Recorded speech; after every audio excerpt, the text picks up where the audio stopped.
자, 그동안 한동훈 장관이 주목을 많이 받았던 만큼 자주 이 타겟이 되기도 했습니다. 방송에서 한동훈 장관의 명예를 훼손한 혐의로 기소됐던 유시민 전 노무현 재단 이사장이요, 어제 유죄 선고를 받았죠. 무죄를 주장하는 피고인이 일부 유죄를 받았으면 항소를 하는 것이 자연스럽죠. 한동훈 장관에 대한 명예훼손은 계속 부인하시는 입장이신 거죠? 예, 그냥 한동훈 씨가 검사로서 한 일에 대해서 진상이 밝혀져 있지 않잖아요, 지금. 제가 무죄가 나왔다고 해서, 아니 제가 무죄가 나왔더라도 제가 상 받을 일을 한 건 아니잖아요. 제가 부분 유죄가 나왔다고 해서 한동훈 씨가 검사로서 상 받을 일을 한 거 아니에요. 유시민 이사장 선고 있는데요. 장관님이 사과를 먼저 하셔야 된다고 얘기를 하셨어요. 저는 오늘 이 자리가 장관으로서 서 있는 자리이기 때문에 제 개인 소송의 문제는 말씀 안 드리는 것이 적절할 것 같습니다. 자, 유 전 이사장은요, 대검 반부패 강력부가 노무현재단 계좌를 들여다봤다는 취지의 의혹을 제기했다가 시민단체로부터 고발돼서 재판을 받게 됐었는데요. 그 해당 문제의 발언을 다시 한번 들어보겠습니다. 노무현 재단 계좌를 검찰이 들여다봤다는 사실을 확인했어요. 알릴레오 때문에 내 뒷조사를 한 게 아닌가. 저의 개인 계좌, 제 처의 계좌 이런 것도 다 들여다봤을 가능성이 지금 농후하다고 봐요. 근데 어제 이 언론과의 인터뷰에서 유시민 전 이사장이 했던 말 때문에 또 구설에 오르는 것 같습니다. 당시에 대검 반부패 강력부장은 한동훈 법무부 장관이었기 때문에 한 장관의 명예를 훼손한 혐의로 기소가 됐고, 자, 1심 법원이 500만 원의 벌금형을 선고를 한 건데, 글쎄요, 유시민 전 이사장 검사로서 한 일의 진상이 뭐 밝혀지지 않았다라고 하면서 되레 지금 한 장관을 향해서 이 공격적인 또 말을 했다고 문제가 되고 있죠. 저는 이 부분은 좀 잘 이해가 되지 않습니다. 아무래도 한동훈 당시 검사와 그 모 기자 사이와의 관련, 뭐 그 부분 그 기자도 다 지금 무죄 판단이 나왔고 한동훈 장관도 무혐의로 끝이 난 사안입니다. 그런데 그와 관련해서 하시는 것 같아요, 유시민 이사장이. 그러니까 뭔가 그릇된 취재를 하는 기자를 도와준 검사라는 이미지로 지금 얘기를 하시는데, 네. 그 부분은 지금 현재 법적으로 다 정리가 끝난 상황입니다. 네. 근데 결국은 이 얘기도 정치적으로밖에 들리지 않아요. 그러다 보니까. 그래서 일단은 1심에서 뭐 유죄 판단, 일부 유죄 판단이 나왔으면 이에 대해서 유감표하고 항소하는 건 맞지만, 여기에서 한동훈 장관을 다시 저격하는 게 과연 맞는지 이에 대해서는 개인적으로 좀 일부 유죄도 법적으로는 유죄인 거잖아요. 그러니까 일부 유죄라는 취지가 저 발언을 쭉 이제 뭐 본인의 계좌 뭐 이런 건 들여다봤다는 얘기를 여러 차례 했는데, 그동안에 검찰에서 아무 대응을 안 했을 때 한 얘기는 본인이 진실 여부를 잘 모르고 했을 수도 있다라는 부분이 무죄가 나온 거고요. 네. 그 이외 부분에 관련해서 다 유죄 판단이 나온 것이기 때문에 네.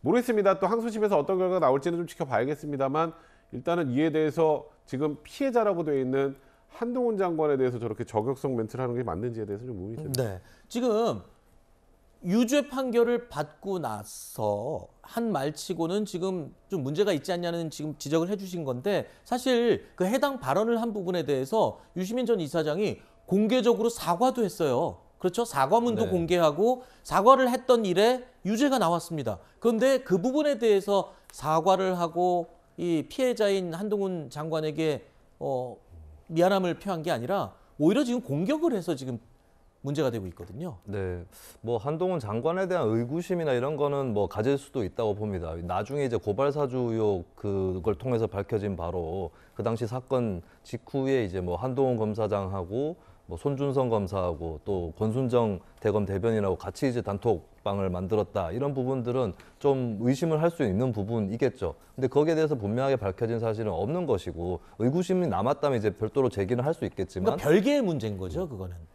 근데 이제 자신을 괴롭히는 취재를 하려고 했던 거 아니냐라고 의구심을 또 가질 수는 있겠습니다. 근데 증거에 입각해서 얘기를 해야 된다는 것이 첫 번째고요. 두 번째는 그걸 나중에 또 피력을 하고 전개를 하더라도 본인 문제를 먼저 털어내야 되는 거거든요. 그럼 저는 단적으로 방법을 제시를 하자면, 유시민 전 이사장이 한동훈 검사에 대해서 역공을 하고 싶다면 본인이 지금 패소한 부분에 대해서 항소하지 않고 네. 내가 잘못했다고 전에도 인정을 했기 때문에 벌금을 내고 여기서 마무리하겠다라고 일단락 짓는 것이 먼저이겠죠. 근데 현재 태도는 이제 대중들이 봤을 때는 본인의 문제를 남의 문제를 끌어들여서 덮으려고 하는 거, 혹은 진영 대 진영의 대결로, 진실의 문제가 아니라 진영의 대결로 몰고 가려고 하는 이런 의도다라고 풀이될 수 있기 때문에 유시민 전 이사장이 거꾸로 뭔가 비판을 하고 싶다면 본인 것을 먼저 내려놔야 된다, 이 말씀을 좀 드리겠습니다.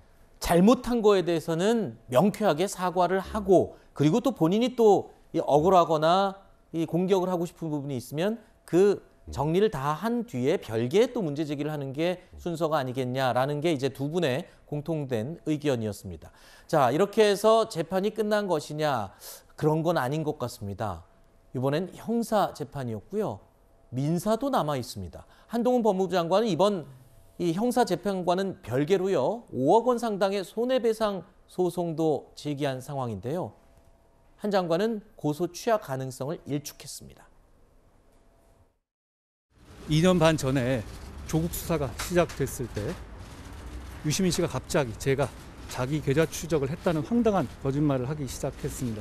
조국 수사 등 자기 편 권력비리 수사를 막고 저에게 보복하기 위한 목적이었다고 저는 생각합니다. 없는 죄를 만들어서 덮어 씌우는 것은 민주국가에서 절대로 있어서는 안 되는 일입니다. 유시민 전 이사장 입장에서는 지금 이 관련된 사건에서 형사재판의 유죄가 나왔기 때문에 이 민사재판에서는 굉장히 불리한 상황이잖아요. 그러니까 한동훈 법무부 장관은 이와 관련해서 형사재판과 별개로 민사소송을 제기한 이유는 돈을 많이 받겠다는 뜻이 아니라 잘못한 건 끝까지 책임을 묻는 게 맞다. 그래야 나 같은 피해자가 또 발생하지 않는다는 취지로 소취하는 절대 없다라는 입장을 밝힌 거고요. 상징적으로 5억 원을 청구했습니다. 물론 인용돼도 5억 원이 다 인용되진 않겠습니다만 그만큼 유시민 이사장이 사회적 영향이 큼에도 불구하고 그렇게 나 같은 피해자를 하나 잡아서 대중들에게 굉장히 소위 힘들게 만드는 상황이 연출되는 것들은 이제 더 이상 없애야 한다는 취지로 일단 민사소송 취할 생각이 없다, 끝까지 가겠다 입장을 밝힌 상황이기 때문에 유시민 이사장 이 부분도 쉽지 않은 싸움을 계속해야 될 것 같습니다. 네. 혹시라도 아까 어제 법원을 나서면서 했던 유시민 전 이사장의 한동훈 장관을 향한 공격 멘트 이런 게 없었다면 혹시 민사 재판에 대해서 조금 어떤 합의라든가 이런 것도 가능성이 있을 수 있습니다. 만약에 유시민 이사장이 어제 본인의 잘못을 시인하고 또 한동훈 장관에게 대해 사과를 하고 일단락을 지었다면 한동훈 장관이 또 이거 소취하를 안 하면 또 저렇게 사과까지 했는데 라는 상황이 연출될 수 있겠습니다만 아직까지는 뭐 유시민 사장이 무죄를 다투고 있고 거기다가 오히려 한동훈 장관의 잘못됨을 지적하고 있는 상황이기 때문에 더더욱이나 소취할 가능성은 없어 보입니다. 알겠습니다.